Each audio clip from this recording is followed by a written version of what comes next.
السلام عليكم ورحمة الله وبركاته، متابعيني الكرام، ازيكم؟ عاملين ايه؟ يا رب تكونوا بخير. الناس اللي بيشوفوا قناتي لأول مرة بتمنى منكم ان انتوا تشتركوا في القناة وتفعلوا الجرس عشان يوصلكوا كل جديد، لان ده بيدعم القناة ان هي تستمر. انا كنت لسه منزلة فيديو قصير عن سد شهيتك صح او سد الشهية صح. الناس اللي بتدخل في خطة غذائية أو بلان عشان تنزل وزنها، في الأول بتلاقيها في بداية البلان بتلاقيها بتشعر بالجوع بعد ما خدت الكميات أو الأنواع اللي الدكتورة بتاعة التغذية أو دكتور التغذية قال لها عليها. فبتحتاج حاجة، هي عايزة تاكل، عايزة تكمل تاني وتاكل تاني. فكده هتزود الكمية، فكده مش هتخس حتى لو واخدة الأنواع اللي هي ما فيهاش كالوري عالي أو طاقة عالية، إلا إن زيادة الكمية من أي غذاء يا جماعة يعني بيبوظ الخطة الغذائية. فانا كنت اتكلمت في اول محاضره هتخس بكل سهوله عن ان احنا الجانب الطبي لازم بنراعيه. فاحنا رحنا للدكتور وعمل لنا تحليل، وطلعت عندنا او طلع عندي مقاومه الانسولين عاليه اللي هي السكر التراكمي، بدايه من 6 الا ربع و6 ونص. ده بيكون احنا لسه كده ما اعترفناش ما بيننا وما بين نفسنا ان احنا عندنا سكر، يعني بنقول ان احنا ما عندناش سكر. فبيبقى مقاومة الأنسولين عالية، دي اللي بتخليني بعد ما باكل الحاجات اللي هي المفروض إن هي مناسبة ليا وبتديني الطاقة بشعر بالجوع. فأعمل إيه في الحالة دي؟ في عندنا الطحينة، في عندنا البن، في عندنا القهوة الخضراء، في عندنا الشاي الأخضر، في عندنا الشاي الأخضر. كل حاجة يا جماعة آه، ليها ميعاد وليها كمية وليها يعني احنا قلنا ميعاد وكمية وممنوعات.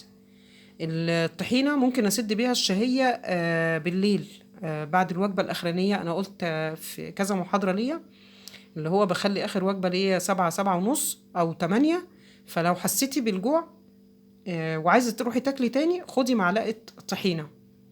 الطحينة ليه باخدها بالليل؟ عشان غنية بعنصر الكالسيوم، والعناصر عادة باخدها بالليل عشان بتعمل استرخاء للجسم، والجسم بيقدر يستفيد من العناصر بالليل مش الصبح. يعني العنصر عادة، العناصر المعدنية بتخلينا نشعر بالاسترخاء، فبتساعد على النوم وبتساعد على ان يحصل ريلاكسيشن يعني لينا، الهدوء يعني.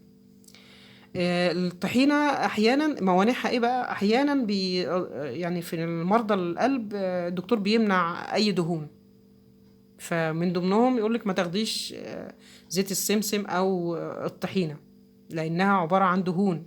يعني زيت السمسم او الطحينة دهون، فاحيانا في مرضى القلب يا جماعة عشان كده محدش يعني ياخد الكلام ده ويروح يطبقه. انتي متابعة مع دكتور وقايل لك ايه الممنوع وايه اللي مقبول.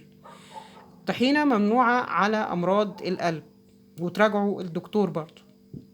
البن ممكن اسد بيه الشهية بعد الفطار. البن ممكن اسد بيه الشهية بعد الفطار.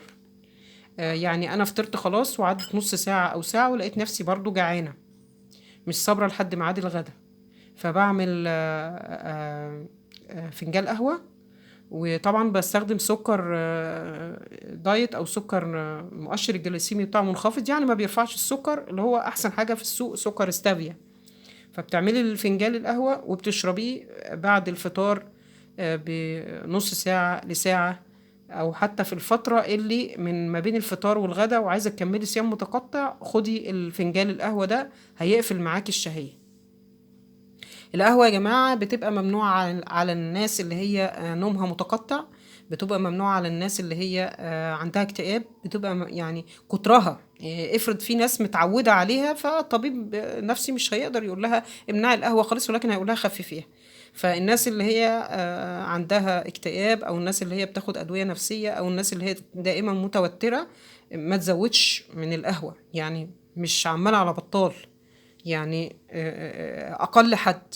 وانا شايفه ان هو فنجان واحد بعد الفطار بنص ساعه او ساعه، ده في حاله اذا شعرتي، يعني خليها في حاله اذا ما تخلوش روتين، خليه في حاله اذا شعرتي بالجوع. يعني حاولي اللي هو ايه، توجهي ال الاكل بتاعك يعني تستخدميه استخدام صح، مش هتشربيها القهوة لمجرد ان انت هتشربيها.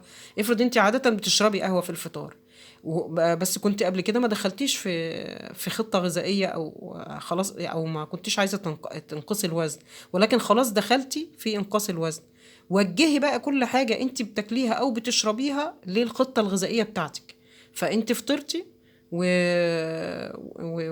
وخلاص الامور معاكي تمام، ما تشربيش القهوة على طول، خليها اول ما تشعري بقى مقاومة الانسولين اشتغلت وحسستك بالجوع، بعديها بنص ساعة. هو عادة هتلاقيها بعديها بنص ساعة، الناس اللي في بداية الدايت هتلاقيها بعدها بنص ساعة، فاشربي بقى الفنجان القهوة، بعديها بساعة اشربي فنجان القهوة. يعني استخدمي العادات بتاعتك صح، لانك في عادات مش هتلغيها وانت داخله في الدايت، مش هتقدري تستغني عنها، فوجهيها صح. القهوه معظمنا بيشربها، وجهيها صح، خليها تقفل معاكي الشهيه. خديها من غير سكر، خديها بسكر الاستافيا. ولو انت الموضوع عندك الانسولين ريزيستنس او مقاومه الانسولين عاليه شويه، ممكن تبقي تحطي عليها معلقه زبده، دي بيقفل معاكي الشهية. يبقى القهوة مع الزبدة بتقفل، أو عموما أي دهون صحية بتقفل الشهية، بتحسسك بالشبع، وبتخلي جسمك بقى يبتدي يحرق، ويحرق بقى بسرعة، لأن انت مش تخماه بدخول كمية جديدة من الأكل. القهوة الخضراء يا جماعة قوية جدا، فيها الكافيين عالي جدا، حتى في شركات طلعت منها كبسولات القهوة الخضراء، بس كمية الكافيينات بتبقى عالية فيها وبتبقى متركزة، عشان كده مش أي حد يستحمل القهوة الخضراء. أنا عن نفسي ما استحملتهاش. فالقهوة الخضراء اللي هيستخدمها عشان يسد بيها الشهية أو عشان تساعده في الحرق، برضو لازم يكون نومه مش متقطع، لازم ما يكونش بياخد أدوية للاكتئاب، لازم ما يكونش بياخد أدوية للأعصاب، أدوية الجهاز العصبي عموما ما بتنفعش مع الحاجات اللي فيها الكافيين عالي قوي، هي القهوة الخضراء. فالقهوة الخضراء برضو يعني الميعاد بتاعها احنا قلنا القهوة البلاك أو القهوة العادية عادة خليها مثلا بعد الفطار بساعة، لو انت هتفطري 11 خليها مثلا على الظهر، خليها على 12 ونص. انما القهوة الخضراء اخرها، اخر حاجة ليكي، اخر وقت ممكن تفكري فيه تاخدي قهوة خضراء، لان حتى الناس المنتظمة في النوم ممكن برضو القهوة الخضراء تسبب لهم يعني تقطع في النوم وتخليهم عصبيين شوية. فآخر حاجة ممكن تشربي فيها قهوة خضراء هي 4:30 5 بعد العصر، أكتر من كده لا يمكن، ما تفكريش، لأنها هتبوظ لك نومك. آخر حاجة يا جماعة اللي هو الشاي الأخضر. الشاي الأخضر أقل في الكافيين من القهوة الخضراء. والشاي الأخضر ميزته إن أنا ممكن أشربه برضو زي القهوة البلاك أو زي البن بعد الفطار أو بعد الغدا. يعني معظم الناس متعودة عليه. ما بي يعني آخر حاجة ليكي ممكن تشربي فيها الشاي الأخضر الساعة 6 مساء، بس ما تزوديش عن كده. في حاجات ممنوعات. أنا قلت بالنسبة للطحينة مرضى القلب ممكن يعني يسألوا الدكتور، هل أنا أو هم عادة عارفين نفسهم الدكتور منع عنهم دهون إيه. المرضى اللي هم يا جماعة عندهم أورام حميدة في الثدي ممنوعين عنهم الكافيين، اللي هو القهوة والقهوة الخضراء والشاي الأخضر. الناس اللي هي عندها أورام حميدة في الثدي، ناس طبعا الكانسر أنا ما يعني ده مش هنعرف احنا نيجي ناحيتهم، لأن اوريدي الدكتور مانع محاذير ايه وحاجة يعني بتبقى خطوط حمراء يعني. لكن أنا بتكلم على الناس اللي هي متعايشة مع المرض بتاعها. فبقول إنه الأورام الحميدة في الثدي ممنوع عنها القهوة والقهوة الخضراء والشاي الأخضر، وممكن بكميات بسيطة جدا، بكميات بسيطة، وما تجمعيش التلاتة.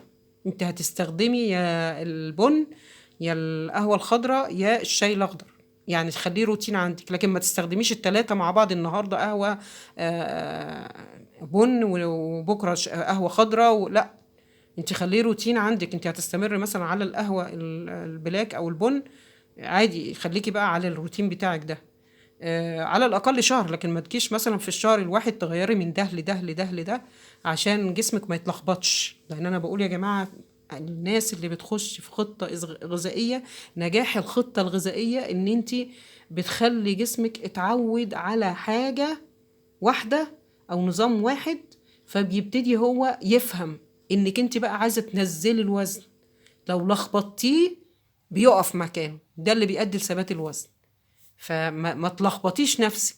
البلان اللي حاططها لك دكتور التغذية امشي عليها، والحاجات اللي انا قلت عليها دي هو تلاقيه مدخلها لك. بس انا يعني حبيت اعمل لكم نوتس أو ملاحظة انك ممكن تسدي الشهية بايه، لان مقاومة الانسولين بتضايق قوي. ان انا داخلة في خطة غذائية وعارفة ان الدكتور مديني الحاجات اللي انا محتاجاها، ولكن انا حاسة بالجوع. فدي ان شاء الله هتساعدكم. يا رب ان شاء الله تكونوا استفدتوا من المحاضرة، واكتبوا لي في التعليقات تجربة كل واحدة ايه. ولو انتوا عرفتوا المعلومات دي مني انا، جربوها. وطبعا بعد ما تستشيروا الدكتور جربوها، واكتبوا لي في التعليقات عملت معاكوا ايه. يعني انا جربت الطحينة سدت معايا قوي يعني. مجربة القهوة البلاك، لا بتسد معايا يعني. اول ما بحس نفسي انا واخده كميه اللي انا محتاجاها، وبلاقي نفسي حسيت بالجوع يعني، بستخدم الفنجان مع السكر الستevia بيقفل معايا خالص. وبفضل لحد ما برجع البيت من الساعه 12 الظهر لحد ما برجع البيت، باكل الساعه 7 او باكل الساعه 6 ونص عشان اقفل 7. ان شاء الله تستفيدوا، ومستنيه تعليقاتكم، وبحبكم في الله، بحبكم في الله. وسلام عليكم.